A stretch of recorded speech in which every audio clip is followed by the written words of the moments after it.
Hey everyone, BYU VITA coordinators here. We just thought that we would make a video for those of you who have zero to little tax experience.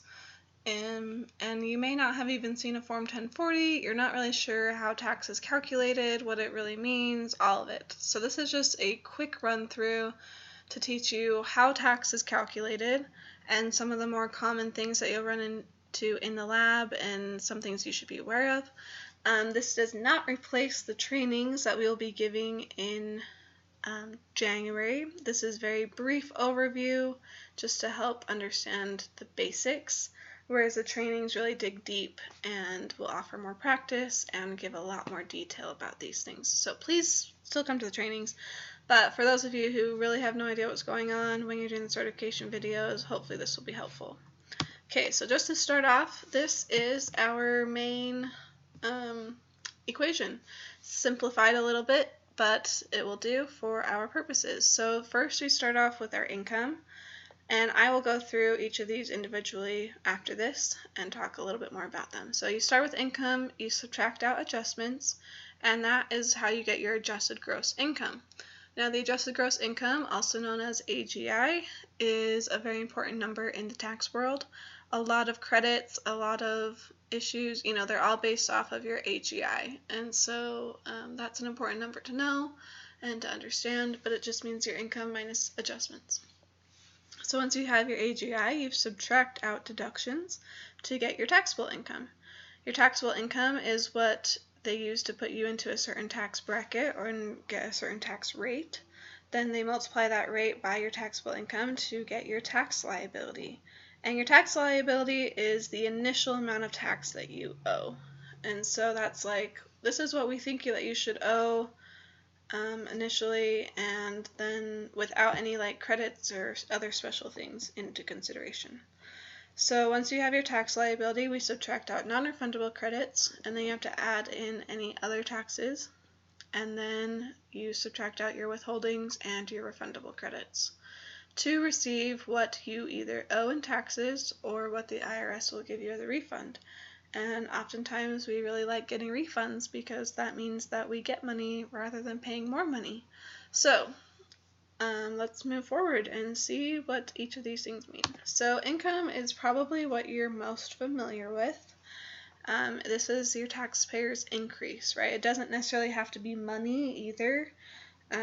Generally it will be, but it doesn't have to be. So all income should be reported on Form 1040 regardless of how small it is or how big it is. But usually people don't put the small numbers in there. They do put the big numbers in there. But some of the main sources of income that you'll see are W-2, 1099 miscellaneous, taxable scholarship income, interest and dividend income, capital gains, and then a 1099-G, that's a form. It's not actually common, but I just want to touch on it in a little bit. So onward. Also, just so you know, this bottom part, these are links so that it'll take you to the first slide of that section. So if you're like, oh, I get income, but I don't understand deductions, and you can click on that and it'll take you there. So that's just a little heads up. Okay, W-2. So there are different styles of W-2, so you may have to kind of search around to find the boxes, but it's really easy. Once you find it all, you just plug it into the software. This employer identification number is going to be important. That's how the IRS finds the employer. But box 1 are your wages. That's just what you made throughout the year. Box 2 are federal tax withheld. So this is considered your payment to the IRS throughout the year. So like I said, that initial tax liability that you have, generally that tax liability and the federal income tax withheld, they should be about the same amount. That doesn't mean that they will be, but both of them are trying to say oh, this is what I should owe you for how much I make, and whether I'm married or single or if I have kids, all these things. So it's just kind of this is what I initially feel like I should be paying the government. But it doesn't always happen that way if you calculate it wrong. Or it doesn't really matter. Okay. Boxes 3 and 5 right over here are Social Security and Medicare wages. Generally these will be the same as your wages, but sometimes they're different. depending on certain things. So like, for instance, if you contribute to a 401k, then your Social Security and Medicare wages will be higher than your normal wages. Also, another common thing that you'll see in our lab, especially if they worked on campus, and let's say they worked during the school year and during the summer, both on campus, then when you work on campus but you're not in school, then you're taxed at a higher rate than when you are enrolled in classes. So if they have a BYU W-2, just be aware that their Social Security and Medicare wages may be different than their normal wages. And that's okay. You'll just have to input that into TaxSlayer as you see it on the W-2. Box 9, it says a verification code. Sometimes you'll see W-2s with this, and sometimes you won't. If it has it, put it in there. If it doesn't, don't worry about it. I don't really know why some have it and some don't, but just put it in there if you see it. If you don't, no problem. Box 12. So these are generally like benefits, employer benefits. Sometimes they are included as income, even though I put it as income. Sometimes it's not, sometimes it is. So like I said, 401 contributions, that will go there. Or if you like bought your health insurance through your employer, all of your premiums throughout the year will show up in a box 12. Or if you have an HSA and your employer contributed, or you contributed through a cafeteria plan, which means that it came out of your gross income, your gross paycheck, then that would also show up on box 12. So those are a few common things. And then boxes 15 through 17, these are just the state income tax boxes. And something to point out is that every once in a while you'll have someone who worked for the same company but in 2 different states. So let's say like they worked remotely during the school year, and then during the summer they were out of state. So then on their W-2 they'll have 2 different states listed, and that's okay. In TaxSlayer there's an option to add another state. So I just want to point that out, that it's okay if there are multiple states on the W-2. Okay, a 1099 miscellaneous. So generally this means that they were considered self-employed. However, the 2 most common boxes you'll see are box 3 and 7. And if box 3 is filled in, which just means other income, this is not considered self-employment income. This is usually maybe an external scholarship that they were given that exceeds the amount needed to issue a 1099 miscellaneous, or maybe it means that, I don't know, it could be anything. They want a prize or something like that. But that does not need to be self-employment income. That is just attached to line 21 on the 1040, and there will be a place in TaxSlayer that asks you to link it to a certain line. But box 7 will be the most common box that you'll see filled in the 1099 miscellaneous, and that means that it is self-employment income. So non-employee compensation means that this person was treated as an independent contractor rather than an employee for this person, and they have to pay self-employment taxes on it. So you'll have to attach a Schedule C to the TaxSlayer, and that Schedule C just shows what self-employment income they had and what self-employed expenses they had, and it just calculates the self-employment tax for you. So that's just something to be aware of. If you see box 7, it means that they're going to be paying self-employment taxes, and you'll have to fill out a Schedule C. Okay. Other common forms of income, you have taxable scholarship income. So generally, scholarship will not be taxable as long as it goes towards qualified education expenses. However, if your scholarship and grant exceeds qualified education expenses, then it has to be included as income and it's considered taxable.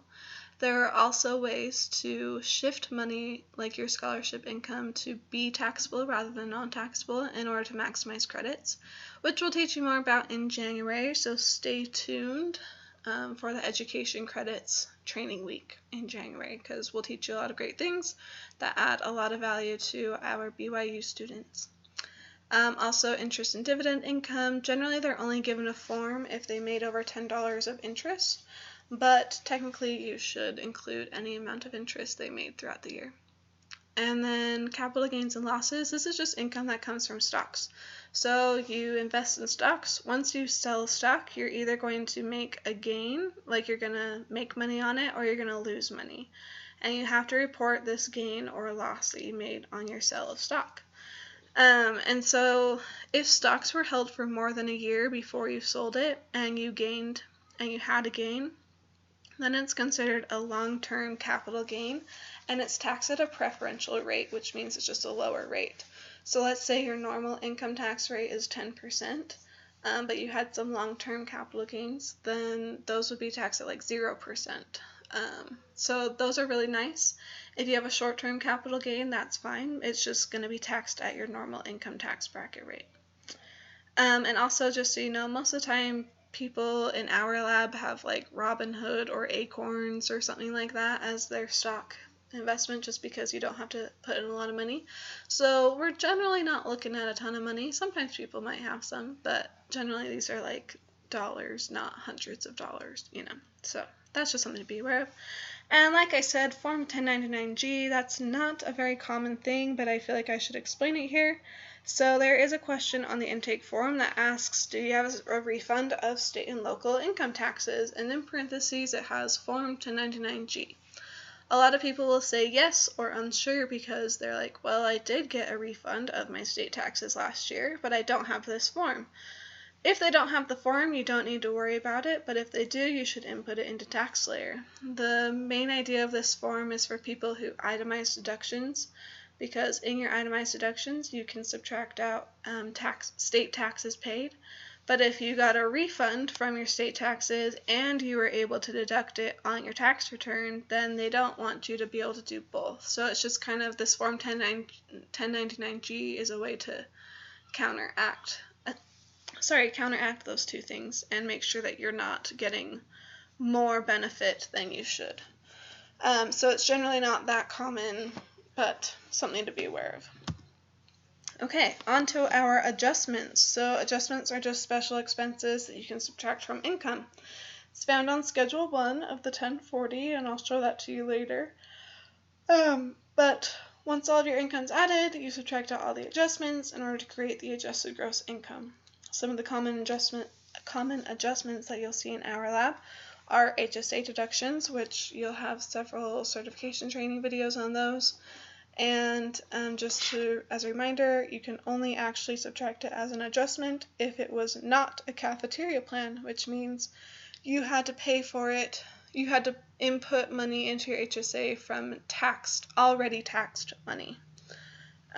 So that's just something to be aware of, but that's talked about more in the certification videos. Educator expenses, this is for teachers who have out-of-pocket expenses for their classrooms. So as long as they've kept receipts or kept track of their expenses, they can deduct, I believe it's up to $250 of educator expenses for the year. Deductible part of self-employment taxes. So this can be a little bit confusing, so stay with me as I explain this. Hopefully it'll make a little bit more sense. If it's still confusing, feel free to email us or ask questions at training so we can explain it better to you. But what happens is that when you work for a company, you pay taxes and your employer pays taxes. So you pay your federal taxes, your Social Security taxes, and your Medicare taxes, as you saw on the W-2, and those add up to be a little more than 7%. 7% of your income pretty much. So you pay that portion, and then your employer or the company that you work for has to match that. They pay the other roughly 7% of taxes.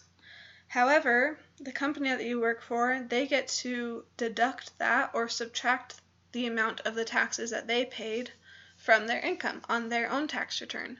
We don't get to do that as employees unless you are self-employed. Because if you're self-employed, then you are both the employee and the employer. So you pay your normal 7% of employee taxes, and then you also have to pay the 7+% of corporate taxes, or like your employer taxes. And so in the end, you're paying about 15% in taxes altogether, but just like any other company would, you get to deduct the half of self-employment taxes that are towards the employer part of the taxes. So this deductible part of self-employment taxes, it just means you deduct half of your self-employment taxes because that's the employer portion of taxes. So hopefully that makes a little bit of sense. I know it's kind of complicated. You're welcome to ask questions or Google it more, but that's what it means for the most part. Okay, self-employed health insurance. You probably won't run into this too much, but if you are self-employed and you pay out health insurance premiums, you just buy it, you're on your own, you're able to deduct those premiums throughout the year. And then also student loan interest deductions. So if you pay interest on your student loans, you're able to deduct up to $2,500 of interest paid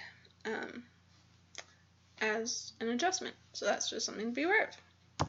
Okay, on to deductions. So there are two main forms of deductions, and these are the standard deduction or the itemized deduction. The deduction amount is subtracted from the adjusted gross income, and the taxpayer uses the larger of the standard deduction or the itemized deduction. So the new tax code doubled the standard deduction and took away part of the itemized deduction options. Therefore, very few people will itemize deductions this year. I believe at BYU, only 20 to 30 people last year itemized deductions in the first place. So that will become even more rare, and so you'll probably only run into this once or twice individually, if ever, this year. But it's still something that you should be aware of and understand the difference between the two.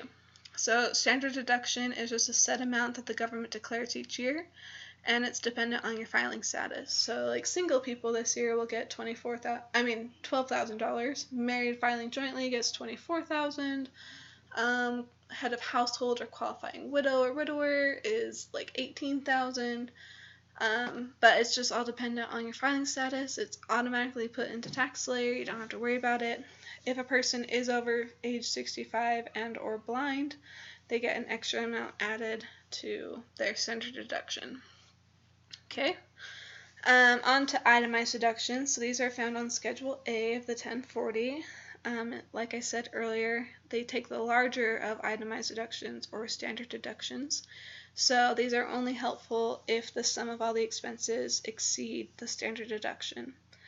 And only a handful of people will. So common itemized deductions are the state and local taxes paid, mortgage interest or real estate property taxes paid, medical expenses, but in order for you to even count your medical expenses, they must exceed 7.5% of AGI to even start to be helpful in your itemized deductions.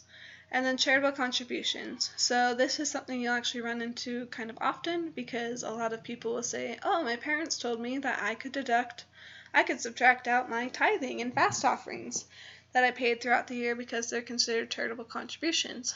Well, that's kind of true because if they were itemizing deductions, then they could, but for the most part, most people in our lab will not have charitable contributions that exceed $12,000 or $24,000, so it won't actually be helpful, and so it won't count. So you're welcome to input their charitable contributions in there just to, make them happy, but you also don't have to if you know for a fact that they'll take the standard deduction anyway because it's not going to make a difference. So that's just something to be aware of.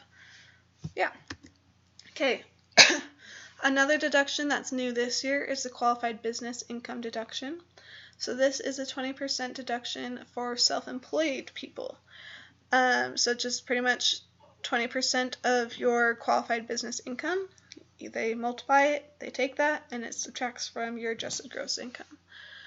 There are several limitations. However, we probably won't run into much of these limitations in our lab, so you don't really need to worry about it, but you're welcome to ask people who know more about it or Google it and learn more about it, but we probably won't run into much of that in our lab. So, as a recap, we subtract our deductions from our AGI to create taxable income. Our taxable income is what is used to find the tax bracket or the tax rate. You multiply your tax rate by your taxable income to find your tax liability. And all this is done in TaxSlayer automatically, so you actually don't really need to do any of it, but it's just good to be aware of how it's calculated.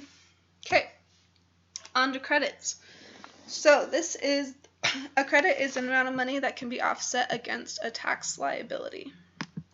There are two different types of credits. There's non-refundable and refundable. So refundable credits can reduce your tax liability to $0, but not below. And then refundable credits can reduce your tax liability to lower than $0, which in effect creates a refund for the taxpayer. Non-refundable tax credits are taken into consideration first.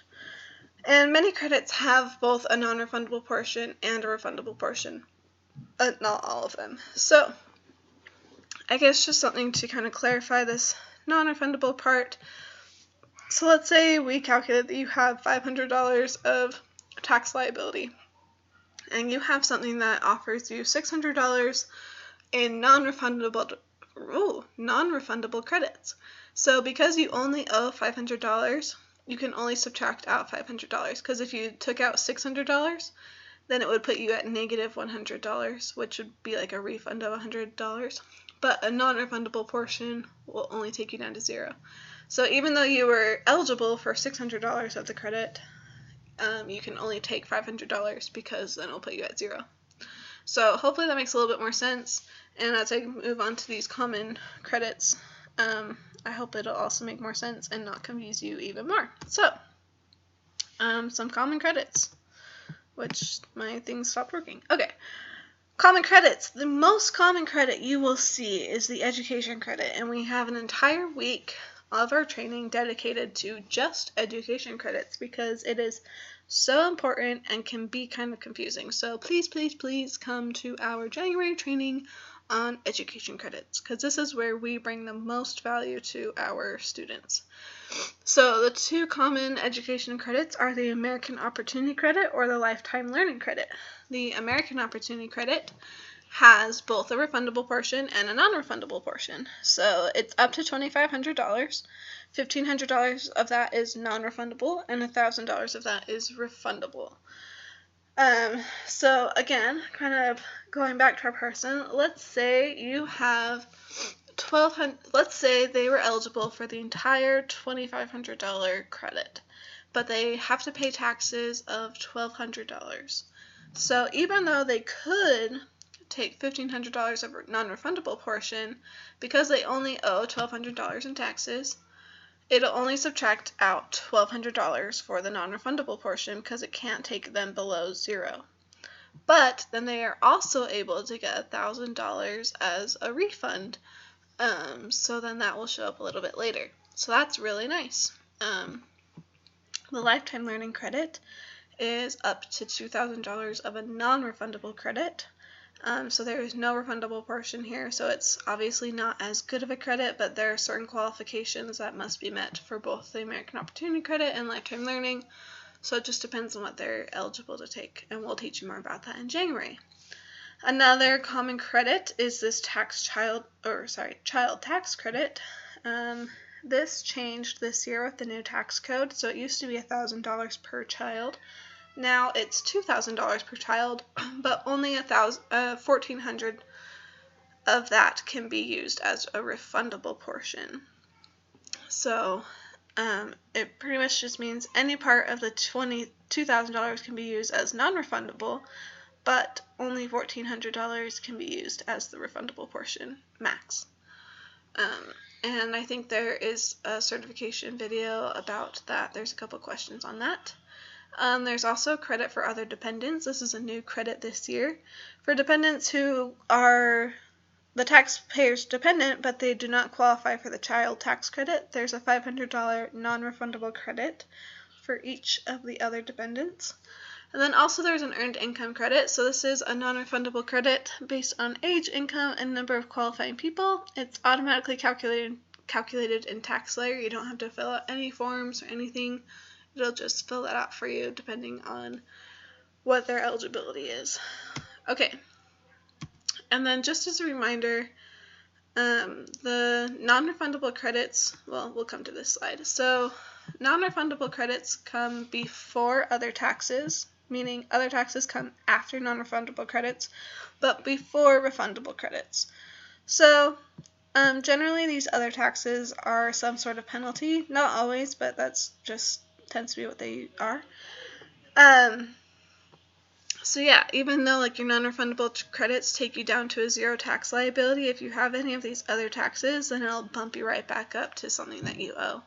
But then sometimes your refundable credits and also your withholdings will take you back down to potentially a refund.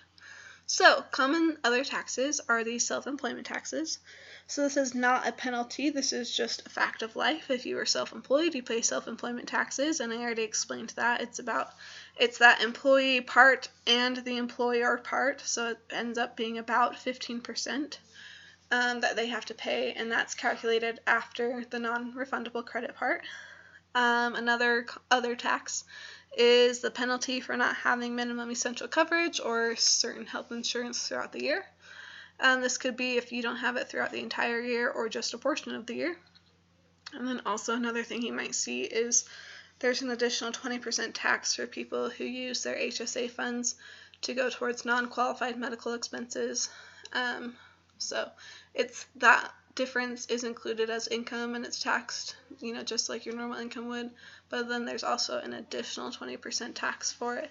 And there is a certification video question about that as well. So, and that's just something to be aware of, that sometimes these come into play, and most of the time they're just calculated automatically. Okay, so let's come back to our magic equation and look at it from the actual 1040, how it is now. So this income, you're going to add up all of this, and it's going to be on line 6. But also it's on schedule 1, so I'm just going to hurry and let's log in really fast to show you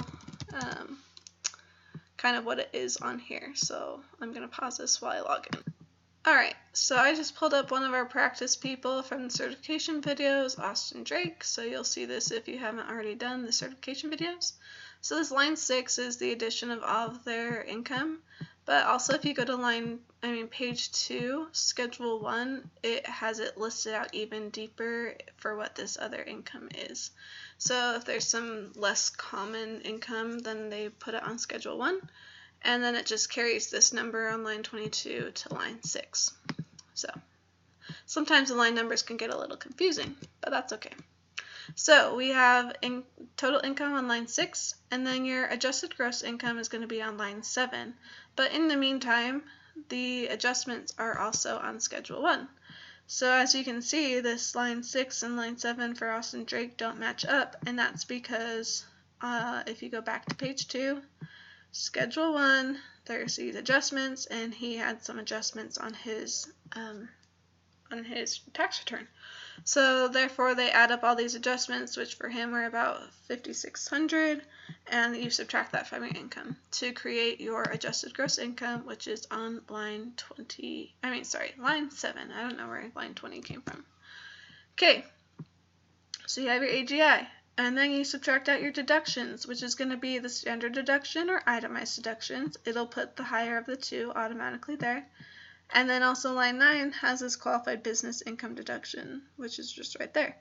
And then line 10 will be your taxable income. That puts you in a tax rate, and you'll see the amount of tax you owe on line 11A, but then it'll also be pulled over into line 11. There are a couple of other things that can be put into your tax that aren't considered other taxes. These are included on Schedule 2. Usually we won't run into this alternative minimum tax. You're really never going to see that for us. This excess advanced premium tax credit repayment you may see. This is only for people who got insurance from the marketplace. And pretty much when you get insurance from the marketplace, you have to estimate how much income you'll have throughout the year, and that's how they calculate how much your premium is each month. So if you underestimated and you actually had extra income, then you have to pay an additional tax or this excess payment, because it pretty much means, oh, you didn't pay us enough throughout the year because your income was actually higher than you claimed it was, so you need to pay us now. That's not something that's too common, but you may run into it. So that's going to be on line 11 is how much tax they have. Then line 12 will be your non-refundable credits. It really just shows child tax credit, but if you go over here into Schedule 3, there's even more. So like we said, this education credit, dependent care expenses. There's just some random expenses. Those are all non-refundable credits though, again meaning it can reduce your tax liability down to $0, but it cannot put you into a refund position. So after that, so line 13 is going to be your tax liability minus your non-refundable credits. Line 14 are these other taxes, so it'll just be added up there because it comes from Schedule 4, which is on page 3. If you scroll up to here, you have these other taxes. So like I said, self-employment tax is here, this health care penalty is here, there's just a lot of things. So this number on line 64 is pulled over into line 14. So you add that. Total tax is right here, and then we subtract out the taxes withheld, which is line 16. These come from your W-2 and your 1099 miscellaneous. And then also we subtract out the refundable credits, which is line 17. And then also additional refundable credits come from Schedule 5 on the 1040. So that's going to be here. It'll pull it, and those are all considered payments. So the withholdings and the refundable credits are considered payments that you've already made to the IRS. So then they subtract out your total tax, which was on line 15. They subtract your total payments, line 18, to create whether you owe taxes or if you have a refund. So if you have a refund, it'll be on line 19, and if you owe taxes, it's on line 22. So I hope that this was helpful. It's a really fast run through. Things may have still gone over your head, but I hope that it helped at least a couple of you. You're able to kind of see how things are calculated and a few of the common things that you might run into. So please email us at any time if you have questions, or talk to us in January during the trainings, or talk to a partner when you're in the lab. There are so many ways that you can get help to understand these basics, but please don't feel shy to reach out to us if you need any help. And good luck with the certification videos, and have a great day.